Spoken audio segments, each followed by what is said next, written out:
नमस्ते सभी भाई बहनों, एक बार फिर से आपका आदर्श विद्या मंदिर से सॉलिड के ऑनलाइन प्लेटफॉर्म पर बहुत बहुत स्वागत है। आशा है आप स्वस्थ होंगे और अपनी पढ़ाई को कंटिन्यू कर रहे होंगे। इसके पहले वीडियो तक अपन प्रश्नावली 1.3 पूरा पढ़ चुके हैं। आज अपन यहाँ प्रश्नावली 1.4 डिस्कस करने वाले हैं। तो चलिए सबसे पहले अपन जानकारी देखते हैं कि संख्याओं के दशमलव प्रसार के बारे में। संख्याओं के दशमलव प्रसार का क्या होता है। जैसे मान लो अपन एक में मुझे 9 का भाग देना है, तो एक में जैसे अगर मैं 9 का भाग देता, ठीक है, अगर मैं इसमें 9 का भाग दे रहा हूँ तो कितना कितना आता है। देखो एक में 9 का भाग नहीं जाता, दशमलव लगा के 0 हो गया, फिर एक नाम एक बच गया, दशमलव का 0, फिर एक नाम एक बच गया, दशमलव का 0, यानी कि बार बार एक बार भाग आता ही जा रहा है। तो इसी को बोलते हैं संख्याओं का दशमलव प्रसार। मतलब कितनी बार दशमलव के कितने अंक बाद जा रहा है भाग। तो इस प्रकार से ये चीजें अपन को होती है। अब देखो संख्याओं के दशमलव प्रसार दो प्रकार के होते हैं। संख्याओं के दशमलव प्रसार दो प्रकार के होते हैं। पहला होता है शांत दशमलव प्रसार। शांत दशमलव प्रसार का मतलब है जैसे मैंने अगर किसी संख्या में किसी दूसरी संख्या का भाग दिया तो दशमलव के कुछ अंक बाद में भाग खत्म हो जाता है, शांत हो गया, रुक गया भाग। जैसे बात कर लो, अगर मान के चलो मैं एक में 1000 का भाग देता हूँ, ठीक है, एक में मुझे 1000 का भाग देना है। तो देखो 1000 में नीचे 1 2 3 कितने जीरो है, 3 जीरो है, तो ऊपर में 3 अंक आगे क्या लगा दूंगा, दशमलव। 1 2 3 और एक दशमलव लगा दिया तो 0.001। देखो एक में 1000 का भाग दिया तो 0.001 आ गया। मतलब आप देखो कि दशमलव के बाद में कहीं ना कहीं जाके भाग खत्म हो गया, भाग रुक गया ना। अगर रुक गया तो इसको बोलेंगे शांत दशमलव प्रसार। और अगर भाग जाता ही जाएगा तो वो कौन सा हो जाएगा, अशांत, है ना। तो दूसरा पढ़ेंगे अशांत दशमलव प्रसार के बारे में। अशांत दशमलव प्रसार के बारे में अपन पढ़ेंगे। अशांत दशमलव प्रसार का मतलब है जैसे अभी अपन ने एक में 9 का भाग दिया था, कितना है था, 0.1111 dot dot dot dot dot dot का मतलब क्या है कि भाग जाता ही जाएगा, कभी रुकेगा नहीं। तो ये कौन सा है, ये है अशांत दशमलव प्रसार। कौन सा है, अशांत दशमलव प्रसार। अब देखो अशांत दशमलव प्रसार भी दो प्रकार के होते हैं। एक तो होता है अशांत आवृत्ति और दूसरा होता है अशांत अनावर्ती। ठीक है, बताइए अशांत दशमलव प्रसार भी दो प्रकार के होते हैं। पहला है अशांत आवर्ती, दूसरा है अशांत अनावर्ती। आवर्ती का मतलब किसी भी संख्या की बार बार वही संख्या ना। आवर्ती आप जानते हो, कोई संख्या बार बार आती है तो अपन कह देते हैं नहीं ये तो बार बार आ रही है, मतलब इसकी आवृत्ति हो रही है। अनावर्ती का मतलब हर बार अलग अलग संख्या आएगी, दशमलव के बाद में कोई भी संख्या सेम नहीं आएगी। जैसे अशांत आवृत्ति की बात करें, चलिए इसको देखो 0.1111, तो देखो बार बार एक आ रही है ना, तो ये किसका उदाहरण हो गया, अशांत आवृत्ति का। तो इसको चाहे तो ऐसे भी लिख सकते हैं 0.1 उसके ऊपर लगा देंगे बार, 0.1 बार, मतलब ये संख्या बार बार आएगी। एक के ऊपर बार लगा दिया बार बार आएगी। पहले देखो डॉट डॉट डॉट लग रहा है, इसका मतलब क्या है, दशमलव प्रसार अशांत है और वही संख्या बार बार आ रही है, तो ये है अशांत आवृत्ति। ठीक है, तो चलिए जैसे 0.1111 आप समझ जाओगे कि बार बार वही संख्या आ रही है, तो ये अशांत आवृत्ति हो गया। अशांत अनावृत्ति, दशमलव के बाद में हर बार अलग संख्या आएगी। जैसे मान लो 0.02 002 0002, इस प्रकार से डॉट डॉट डॉट। आप देखो दशमलव के बाद में पहले तो कितना आया, 02, फिर कितना आया 002, फिर कितना आया 0002। इस प्रकार से आगे हर बार अलग अलग संख्या आती जाएगी। अब देखो डॉट डॉट डॉट लग रहा है, इसका मतलब क्या है कि दशमलव प्रसार शांत नहीं है, अशांत है। अब अशांत में कौन सा है, हर बार अलग अलग संख्या आ रही है, तो अनावृत्ति। ठीक है, तो आपको याद हो गया होगा, समझ में आ गया होगा। ये बहुत ही इंपोर्टेंट पार्ट है इस प्रश्नावली को करने के लिए। अब देखो चलिए, जैसे पहला सवाल है कि प्रश्नावली 1.4 पढ़ रहे हैं, 1.4 का पहला सवाल मैं करवाने वाला हूं यहाँ पर कि बिना लंबी विभाजन प्रक्रिया किए बताइए कि निम्नलिखित परिमेय संख्याओं के दशमलव प्रसार शांत है या फिर अशांत आवृत्ति। सुनिए ध्यान से, बिना लंबी विभाजन प्रक्रिया की, कहने का मतलब भाग नहीं देना, 16 में 3125 का भाग नहीं देना, तो बिना लंबी विभाजन प्रक्रिया किए बताइए कि निम्नलिखित परिमेय, देखो परिमेय संख्याओं के दशमलव प्रसार शांत है या अशांत आवृत्ति। सुनो, परिमेय संख्याओं का दशमलव प्रसार या तो शांत होगा या अशांत आवृत्ति होगा। तो सुनना ध्यान से, बताइए शांत दशमलव प्रसार किस प्रकार की संख्याओं में होता है, तो ये होता है परिमेय संख्या में। बताइए किस संख्या में होता है, परिमेय संख्या में। ठीक है, उसके बाद अशांत आवृत्ति, तो अशांत आवृत्ति दशमलव प्रसार ये भी किसमें होता है, परिमेय संख्या में। किसमें होता है, परिमेय संख्या में। और अशांत अनावृत्ति, तो बताइए ये दशमलव प्रसार किसमें हो जाएगा, अपरिमेय संख्या में। तो ये दशमलव प्रसार हो जाएगा अपने अपरिमेय संख्या में। ठीक है, तो अब देखो बिना लंबी विभाजन प्रक्रिया किए अगर बताना है कि दशमलव प्रसार शांत है या अशांत है, तो इसके लिए थोड़ा सा आपको नॉलेज होनी चाहिए। तो अपन यहाँ एक स्टार बना के लिखवा देते हैं कि पहले कि देखो किसी परिमेय संख्या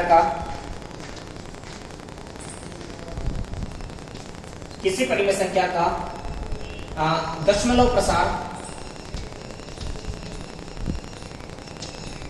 शांत होने के लिए, किसी भी परिमेय संख्या का दशमलव प्रसार शांत होने के लिए, ठीक है, किसी भी परिमेय संख्या का दशमलव प्रसार शांत होने के लिए हर के अभाज्य गुणनखंड में, हर का अभाज्य गुणनखंड, किसी भी परिमेय संख्या का दशमलव प्रसार शांत होने के लिए हर का अभाज्य गुणनखंड 2 या 5 या दोनों का मतलब 2 और 5, 2 या 5 या दोनों की घातों के गुणनफल के रूप में होता है। घातों के गुणनफल के रूप में होता है, ठीक है। बहुत इंपॉर्टेंट लाइन पूरी प्रश्नावली को पढ़ने के लिए, किसी भी परिमेय संख्या का दशमलव प्रसार शांत होने के लिए उस परिमेय संख्या का जो हर है, हर का मतलब नीचे वाला, ये ऊपर वाला हर से नीचे वाला हर के अपन को क्या करने पड़ेंगे, अभाज्य गुणनखंड। अभाज्य गुणनखंड करने पर या तो क्या आएगा, 2 आएगा, या क्या आएगा, 5 आएगा, या फिर दोनों ही 2 या 5 कुछ भी आ सकता है, दोनों ही आ सकते हैं। और ये घातों के गुणनफल के रूप में आएगा, किसके रूप में, गुणनफल के रूप में आता है, ठीक है। तो ये इंपोर्टेंट लाइन है, आप पहले इसको उतार लो, उसके बाद में अपन दोबारा इस चीज को करते हैं। अब देखो चलो एक इंपोर्टेंट चीज, अगर कोई संख्या है उसका हर है, हर का अपन ने अभाज्य गुणनखंड किया, उसमें 2 और 5 के अलावा जैसे कुछ 3 भी आ गया, 3 आ गया, तो जैसे 3 आ जाएगा मतलब 2 और 5 आएगा तब तो दशमलव प्रसार शांत होगा। लेकिन 2 और 5 के अलावा कुछ और संख्या आ गई, फिर वो दशमलव प्रसार कैसा हो जाएगा, अशांत आवृत्ति। तो आशा है ये सारा टॉपिक आपको समझ में आ गया होगा। अब सीधे सीधे हम आपको एक अच्छे से क्वेश्चन की तरफ लेके चलते हैं। देखो पहला सवाल, तो बिना लंबी विभाजन प्रक्रिया किए बगैर बताओ कि परिमेय संख्याओं का दशमलव प्रसार शांत है या अशांत। पहला सवाल करते हैं, ठीक है। परिभाषा जैसे मैंने लिखी है, शांत दशमलव प्रसार के लिए पहले हर के अभाज्य गुणनखंड करो, उसमें 2, 5 या दोनों आएगा तो शांत दशमलव प्रसार होगा, और अगर इनके अलावा कुछ संख्या आ गई तो अशांत आवृत्ति होगा। तो बताइए हर अंश तो 16, हर कौन सा है, 3125। तो इसके करने पड़ेंगे अपन को अभाज्य गुणनखंड 3125। तो देखो अभाज्य गुणनखंड करने के लिए सबसे पहले अभाज्य संख्याओं का भाग दिया जाता है। किस संख्याओं का, अभाज्य संख्याओं का। अभाज्य संख्या क्या क्या होती है, 2, 3, 5, 7, 11, 13, 17, 19, 23 है, 29 है, 31 है, उसके बाद 37 है, 41 है, 43 है, इस प्रकार से। तो ये अभाज्य संख्या हो गई, इनका भाग। तो सबसे पहले 2 का भाग देंगे, लेकिन देखो संख्या के पीछे कितना आ रहा है, 5, विषम अंक आ रहा है, मतलब 2 का भाग तो नहीं जा सकता। अब 2 का भाग नहीं जा रहा तो किसका भाग देंगे, 3 का भाग। 3 का भाग देने के लिए क्या करते हैं, संख्या के अंकों को जोड़ के देख लो, 5, 2, 7, 7, 1, 8, 8, 3, 11। अगर संख्या के अंकों को जोड़ने पर उस जोड़ी गई संख्या में भी 3 का भाग जाता है तो फिर इस संख्या में 3 का भाग जाना चाहिए। देखो 5, 2, 7, 7, 1, 8, 8, 3, 11, तो 11 में 3 का भाग नहीं जाता, मतलब 3125 में 3 का भाग नहीं जाएगा, ठीक है। अब बात करेंगे 5 के भाग की, तो 5 का भाग कब जाएगा, जब संख्या का इकाई अंक या तो 0 हो या 5 हो, तो इसमें 5 का भाग चल जाएगा, ठीक है। अब देखो 31 में मैं 5 का भाग दूंगा तो 6 पंजे 30, यहाँ कितना बच गया होगा, 1 बच गया होगा, 1 के पीछे 2 उतार के 2 पंजे 10, फिर 2 बचेगा और 5 25। फिर देखो 5 का भाग देंगे, 6 में 5 का भाग एक बार, 1 बच गया, 12 हो गया, 2 पंजे 10 और 5 पंजे 25। फिर 5 का भाग देंगे 25 बार, 5 का भाग देंगे 5 बार और 5 का भाग देंगे 1 बार, ठीक है। आगे आपको समझ में। अब देखो करिए सवाल को, जैसे ये अपन ने लिखा 16 बटा 3125। तो देखो 16 की जगह 16 बटा 3125 को क्या लिखूंगा, 5 गुना 5 गुना 5 गुना 5 गुना 5, 5 गुना 5 गुना 5 गुना 5 गुना 5, ठीक है। अब आप देखो ध्यान से, तो ये किसके रूप में आ गया, 16 बटा 1, 2, 3, 4, 5, 5 की घात कितनी है, 5। 5, 5 की घात 2। अब देखो संख्या का दशमलव प्रसार शांत होने के लिए हर के अभाज्य गुणनखंड में या तो 2 आए या 5 आए या फिर 2 और 5 दोनों आ जाए।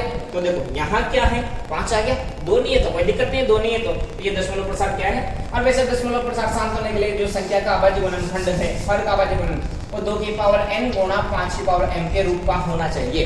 अब देखो यहाँ 2 तो नहीं है तो यहाँ 2 नहीं है तो n की जगह तो 0 है, ठीक है 0 है तो ये तो खत्म हो गया, 5 की जगह m की जगह 5 तो अपन यहाँ एक लाइन लिख देंगे क्योंकि हर के अभाज्य गुणनखंड, लाइन लिख देंगे यहाँ पर क्योंकि हर का अभाज्य गुणनखंड, हर का अभाज्य गुणनखंड, हर का अभाज्य गुणनखंड चाहे तो इसको ऐसे 2 की पावर यहाँ 0 भी लिख सकते हैं गुणा 5 की पावर 5, क्योंकि 2 की पावर 0 का मतलब 1 होगा तो वो सही है। तो चूंकि हर का अभाज्य गुणनखंड 2 की पावर n गुणा 5 की पावर m के रूप का है, के रूप का है ना। अतः दशमलव प्रसार बताइए अगर इस रूप का आता है तो दशमलव प्रसार शांत दशमलव प्रसार होगा, और इसके अलावा कुछ और आता है तो अशांत आवर्ती। अतः दशमलव प्रसार, अतः दशमलव प्रसार शांत दशमलव होगा, शांत होगा, ठीक है। अतः दशमलव प्रसार कैसा होगा, शांत दशमलव प्रसार होगा। तो आप इस क्वेश्चन को एक बार फिर देखो, आपको आराम से क्वेश्चन समझ में आएगा, ठीक है। इसके बाद अपन करते हैं दूसरा सवाल।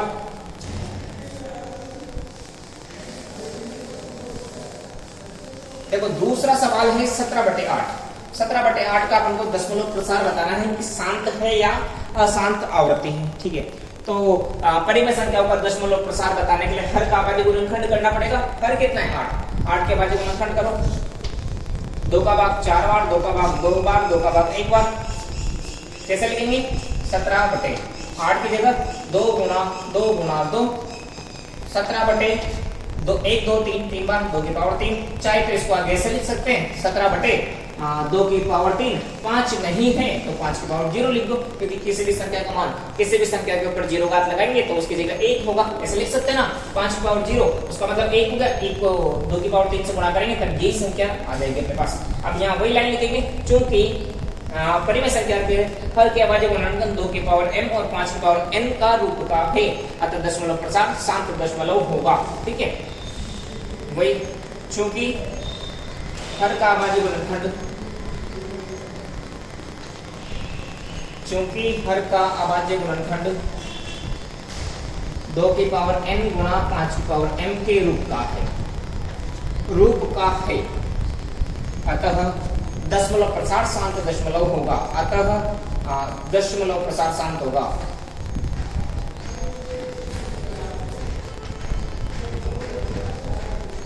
अतः दशमलव प्रसार शांत होगा। तो आशा की जाती है आपसे कि आपको ये क्वेश्चन आगे होंगे समझ में। इसके बाद क्वेश्चन अपन डिस्कस करते हैं।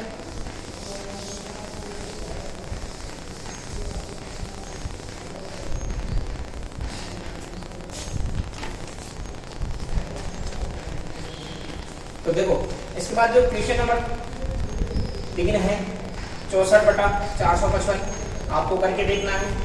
क्वेश्चन नंबर 4 जो है 15/1600 आपको करके देखना है। क्वेश्चन नंबर 5 जो है 29/343 आपको करके देखना है। और क्वेश्चन नंबर 6 जो है 23/2 की पावर 3 गुणा 5 की पावर, ये तो देखो साफ साफ दिख गया, 2 की पावर 3 और 5 की पावर 2, तो 2 की पावर n m और 5 की पावर n के रूप का है, तो साफ साफ पता लगे कि 2 दशमलव प्रसार शांत है, ठीक है। इसके बाद देखो 129/2 की पावर 2 गुणा 5 की पावर 7 गुणा 7 की पावर 5। इसके बाद में अपन करेंगे 8वां सवाल 6/15 के रूप का है। और उसके बाद 9वां सवाल जो है यह है 35/50 और जो 10वां सवाल है वो है 77/210, ठीक है। अब देखो चलिए ये तो बताइए इस सवाल को, इस सवाल को करने में आपको कोई समस्या है क्या? बिल्कुल नहीं है, क्योंकि साफ साफ इसके हर में कितना आ रहा है 2 की पावर m और 5 की पावर n का रूप का आ रहा है, तो इसको तो सीधा क्वेश्चन लिखना है। क्योंकि हर का अभाज्य गुणनखंड 2 की पावर m 5 की पावर n के रूप का है, अतः परिमेय संख्या का दशमलव प्रसार शांत होगा। चलिए इसको बात कर ले, ये भी बहुत सीधा क्वेश्चन है। देखो 2 तो आ रहा है, 2 की पावर 2 आ रहा है और 5 की पावर 7 आ रहा है, लेकिन 7 भी आ गया।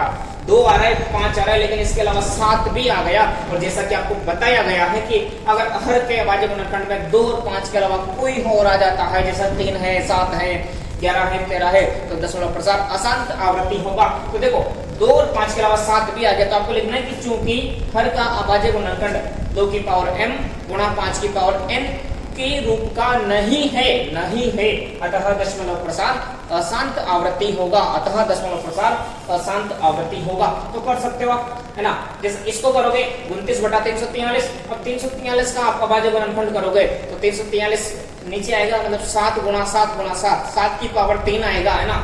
2 नहीं आएगा, 5 भी नहीं आएगा, तो आपको लिखना है कि चूंकि हर का अभाज्य गुणनखंड 2 की पावर m गुणा 5 की पावर n के रूप का नहीं है, अतः दशमलव प्रसार अशांत आवृत्ति होगा। ठीक है, तो ये क्वेश्चन है 1 2 3 4 5 6 7 8 क्वेश्चन है, ये आपको करके देखना है। ठीक है, इसके बाद अपन अगले वीडियो में इसी प्रश्नावली के जो बाकी 2 सवाल रखे उन सवालों को डिस्कस करेंगे और उसके साथ अपनी पूरी प्रश्नावली यहाँ कंप्लीट हो जाएगी। तो आप इन सवालों को करिए, मिलते हैं अगले वीडियो में प्रश्नावली 1.4 के बाकी क्वेश्चंस के साथ में।